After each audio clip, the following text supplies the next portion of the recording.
pineapple squash. Mainit-init pa. Ang pepita. Favorite ko. Mainit lang to pero ang sarap yung kasama. Ito talaga yung binabalik-balikan ko dito. Tapos itry natin yung sirloin steak na. Perfect to pang Valentine's Day. Yung steak lang itself. Ang malambot ha. Tender sa kamalasa. Kita-kita nyo naman yung steak.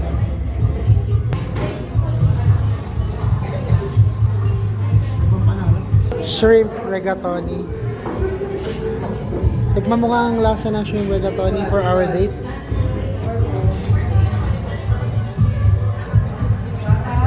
Ano review mo?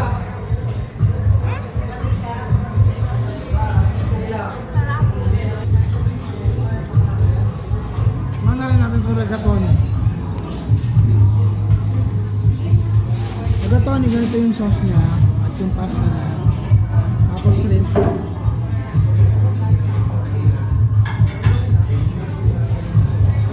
Ito Valentine's Day,